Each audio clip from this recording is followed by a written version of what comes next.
নমস্কার বন্ধুরা, কেমন আছেন সবাই? আশা করি সকলে খুব ভালো আছেন এবং সুস্থ আছেন। আমিও বেশ ভালো আছি। হোম কুক মোটিতে সবাইকে অনেক অনেক ভালোবাসা স্বাগত জানিয়ে আরও একটি রান্না নিয়ে চলে আসলাম আপনাদের সামনে আবার। আজকে আমি বানিয়ে দেখাবো মাছের মাথা দিয়ে বাঁধাকপির দারুণ স্বাদের একটা ঘন্ট। মাছের মাথা দিয়ে বাঁধাকপি ঘন্ট আমরা সবাই বানিয়ে থাকি বাড়িতে যে যার মতো করে। তো আমি কিভাবে বানিয়ে থাকি সেটাই আজকে শেয়ার করতে চলেছি। আশা করব আপনারা প্রথম থেকে শেষ পর্যন্ত ভিডিওটা দেখবেন এবং আপনারা কীভাবে বানান সেটাও কমেন্ট বক্সে লিখে জানাবেন। তো এখানে একটা কাতলা মাছের বড় সাইজের মাথা আমি ভালো করে ধুয়ে পরিষ্কার করে রেখেছিলাম আগে থেকেই। তারপর সেটার মধ্যে আমি নুন আর হলুদ মাখিয়ে নিচ্ছি ভালো করে, যাতে মাথার প্রত্যেকটা অংশে নুন আর হলুদটা ভালো করে মাখানো যায়। ঠিক সেইভাবে আমি মাখানোর চেষ্টা করছি যাতে সব দিকে ভালোভাবে নুন আর হলুদটা পৌঁছে যায়। আর এই রেসিপিটা রুই মাছের মাথা দিয়ে করলেও কিন্তু দারুণ ভালো হয়। আজকে আমি কাতলা মাছের মাথা দিয়েই বানাবো রেসিপিটা। এখানে মাছের মাথার মধ্যে নুন আর হলুদ মাখানো হয়ে গেছে, এটা এবার আমি রেখে দেবো আলাদা করে। আর এখানে আমি দুটো বড় সাইজের আলু, মানে খুব বড়ও না আবার একেবারে ছোটো না, মাঝের সাইজের বলা যায়, মাঝের সাইজের আলু আমি দুখানে এরকম বড় বড় টুকরো করে কেটে নিয়েছি। আর এখানে কিছু কড়াইশুঁটি আমি ছাড়িয়ে রেখেছি আগে থেকে। আর একটা মিক্সিং জারের মধ্যে আমি দেখুন 4 থেকে 5 কোয়া রসুন আর 1 ইঞ্চি মতো আদা আর 4 থেকে 5টা কাঁচা লঙ্কা আমি নিয়েছি। এটাকে আমি সামান্য জল দিয়ে একটা স্মুথ পেস্ট বানিয়ে নেব। এই যে হয়ে গেছে আদা, কাঁচা লঙ্কা, রসুনের পেস্ট। আর এখানে দুটো পেঁয়াজ নিলাম মাঝারি সাইজের, দেখুন এই পেঁয়াজটা আমি একেবারে পাতলা পাতলা করে কেটে নেব। এবার কড়াইতে সর্ষের তেল গরম করে দিয়ে দিলাম মাছের মাথাগুলো আমি বেশ ভালো করে ভেজে নেব, লাল লাল করে এপিট ওপিট উল্টে পাল্টে ভেজে নেব। মাছের মাথা ভাজার সময় ভীষণ ফেটে ওঠে, সেই জন্য ঢাকা চাপা দিয়ে আমি দেখুন মাছের মাথাটা ভেজে নিয়েছি।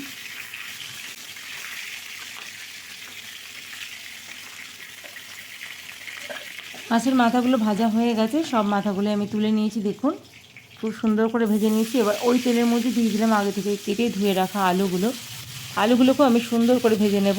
যতক্ষণ না আলুগুলোর মধ্যে একটা সুন্দর রং চলে আসে ততক্ষণ আলুগুলোকে আমি ভেজে নেব। এই সুন্দর লাল লাল করে আলুটা আমি ভেজে তুলে নেব। দেখুন আলুর মধ্যেও একটা সুন্দর রং চলে এসছে। এবার আলুগুলোকে তুলে নিচ্ছি। মাছের মাথা ভেজেছি, তারপর ওই তেলেই আলু ভেজেছি। তেলটা একটু কমে এসেছিলো, তাই জন্য ভাবলাম আর একটু তেল দিয়ে দিই। মাছের মাথা দিয়ে বাঁধাকপির ঘন্টতে একটু তেলের পরিমাণটা বেশিই লাগে, তাও আমি তুলনামূলকভাবে অনেকটা কম তেলে আজকে রান্না করছি।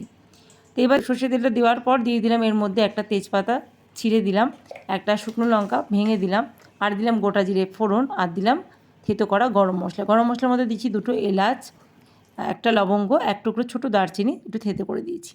ফোড়নটা একটু ভেজে নিয়ে দিয়ে দিলাম এর মধ্যে পেঁয়াজ কুচি।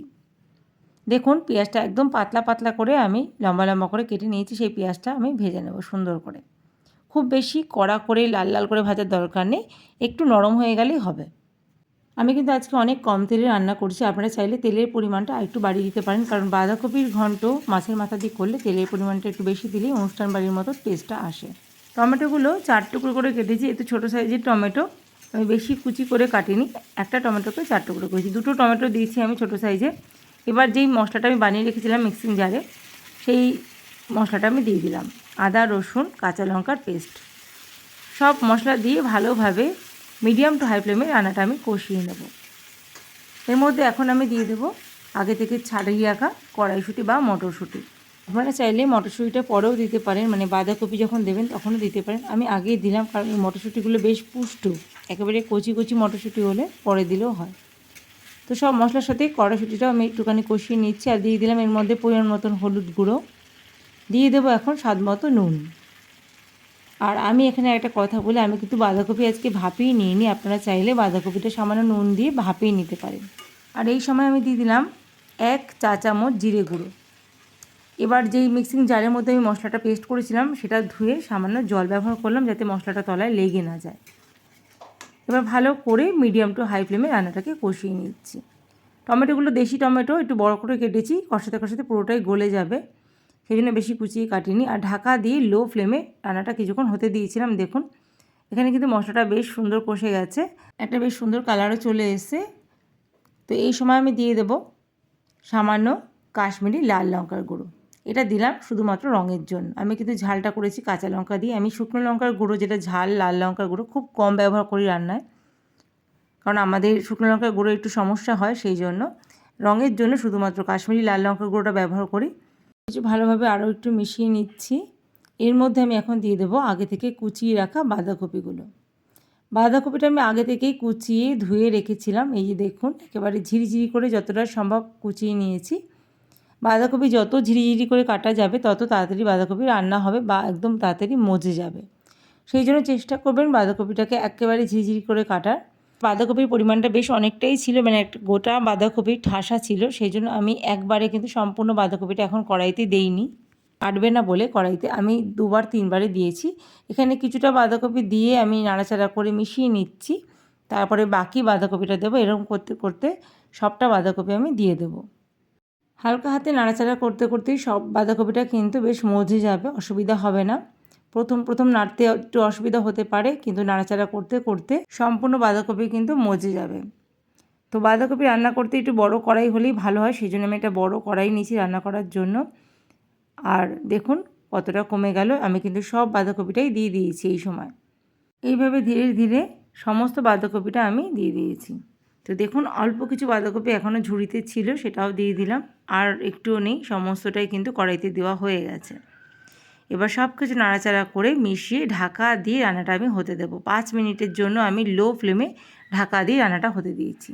5 মিনিট পর ঢাকাটা খুলে নিলাম, দেখুন কতটা কমে গেছে। সমস্ত বাঁধাকপিটা কিন্তু বেশ মজে অনেকটা অল্প হয়ে গেছে। এবার আবারও হাই ফ্লেমে রান্নাটা আমি করে নিচ্ছি, একটু ঘেঁটে দিচ্ছি খুন্তিটা দিয়ে। এখানে একটু নাড়াচাড়া করে সব কিছু মিশিয়ে নিলাম। আর এখন আমি দিয়ে দেবো এই পর্যায়ে আগে থেকে ভেজে রাখা আলুগুলো। সব আলুগুলো আমি দিয়ে দেব। তারপর আলুগুলো দেওয়ার পরে ভালোভাবে সবটা আবারও মিশিয়ে নেব। আলুগুলো তো খুব সুন্দর কড়া করেই ভেজে রেখেছিলাম, এখন আর সেদ্ধ হতে খুব বেশি সময় লাগবে না। এবার বাঁধাকপির সাথে দেখুন ভালো করে মিশিয়ে নিচ্ছি। এখানে একটা কথা বলি বন্ধুরা, আমি মাছের মাথা দিয়ে বাঁধাকপির ঘন্টতে আজকে পেঁয়াজ রসুন দিয়েছি। আপনারা চাইলে যারা যারা পেঁয়াজ রসুন খান না তারা কিন্তু পেঁয়াজ রসুন ছাড়াও মাছের মাথা দিয়ে বাঁধাকপি বাকি সব কিছু দিয়ে বানাতে পারেন, তাতেও কিন্তু খুব ভালো লাগবে। তো আমি ঢাকা দিয়ে 3 মিনিটের জন্য লো ফ্লেমে রান্নাটা আবারও হতে দিয়েছিলাম। তো দেখুন 3 মিনিট পর ঢাকাটা খুলে নিয়েছি, বাঁধাকপির ঘন্টটা কিন্তু প্রায় রেডি। নাড়াচাড়া করে আবারও ঢাকা দিয়ে মিডিয়াম ফ্লেমে 2 মিনিট রান্নাটা করে নিয়েছি। তো দেখুন কতটা জল বেরিয়েছে, আর বাঁধাকপিটা কিন্তু একেবারে মজে গেছে। বাঁধাকপি যতক্ষণ না ভালোভাবে এভাবে মজে যাবে ততক্ষণ কিন্তু রান্নাটা খেতে ভালো লাগবে না। সেই জন্য বাঁধাকপিটা একেবারে রান্না করতে করতে একেবারে নরম হয়ে যাবে, সেই সময় বুঝবেন বাঁধাকপিটা হয়ে এসছে। এই সময় আমি দিয়ে দিলাম আগে থেকে ভেজে রাখা কাতলা মাছের মাথাগুলো। মাথাটা দিয়ে সব কিছু ভালোভাবে আমি নাড়াচাড়া করে মিশিয়ে নিচ্ছি। মাথাটা যেহেতু ভালো করে ভেজেই রেখেছিলাম, সেই জন্য নামানোর আগের মুহূর্তেই মাথাটা আমি দিলাম। এরপর দিয়ে দিলাম সামান্য চিনি। একটু মিষ্টি না দিলে বাঁধাকপির ঘন্ট একেবারেই ভালো লাগে না, সেটা নিরামিষ করলেও ভালো লাগে না, মাছের মাথা দিয়ে করলেও ভালো লাগবে না, তাই একটু মিষ্টি দেবেন, মিষ্টিটা স্কিপ করবেন না। মিষ্টিটা দেওয়ার পর নাড়াচাড়া করে আবারও হাই ফ্লেমে কিছুক্ষণ রান্না করে নিয়ে আমি ঢাকা দিয়ে একেবারে লো ফ্লেমে 3 মিনিট রান্নাটা করে নিয়েছি। তো দেখুন এখানে কিন্তু বাঁধাকপির ঘন্ট অলমোস্ট ডান, দেখেই বোঝা যাচ্ছে বাঁধাকপির ঘন্টটা একেবারে পারফেক্টভাবে তৈরি হয়ে গেছে। এবার আমি এটা নামিয়ে নেব অন্য একটা পাত্রে। তার আগে আমি গ্যাসটাকে অফ করে ঢাকা দিয়ে স্ট্যান্ডিং টাইমে রেখে দেবো কিছুক্ষণের জন্য। নামানোর আগের মুহূর্তে আমি দিয়ে দেব গরম মশলা গুঁড়ো। এখানে সানরাইজের গরম মশলা গুঁড়ো ব্যবহার করলাম, আমি শাহিটা ব্যবহার করিনি, নর্মালটা ব্যবহার করেছি। আপনারা চাইলে সানরাইজ শাহি গরম মশলা ব্যবহার করতে পারেন। তো এবার গরম মশলাটা দিয়েও ভালো করে মিশিয়ে নিচ্ছি। ব্যাস হয়ে গেল কাতলা মাছের মাথা দিয়ে বাঁধাকপির ঘন্ট। কেমন লাগলো আজকের রেসিপি অবশ্যই কমেন্ট বক্সে লিখে জানাতে ভুলবেন না। আর আপনারা কে কীভাবে মাছের মাথা দিয়ে বাঁধাকপি বানান সেটাও ছোট করে লিখে জানাতে পারেন আমাকে। আর আমার ভিডিও যদি আজকে ভালো লেগে থাকে অবশ্যই ভিডিওতে একটা লাইক দিয়ে যাবেন, আর চ্যানেল নতুন বন্ধু হয়ে থাকলে চ্যানেলকে সাবস্ক্রাইব করে আমার সঙ্গে থাকবেন। প্রথম থেকে শেষ পর্যন্ত ভিডিওটা দেখার জন্য অসংখ্য ধন্যবাদ জানাই আপনাদের। আর হ্যাঁ, এই মাছের মাথা দিয়ে বাঁধাকপি ঘন্ট কিন্তু গরম গরম ভাতের সাথে খেতে খুব ভালো লাগে। রুটি দিয়েও খাওয়া যায়, তবে আমার মনে হয় ভাতের সাথেই বেশি ভালো লাগবে।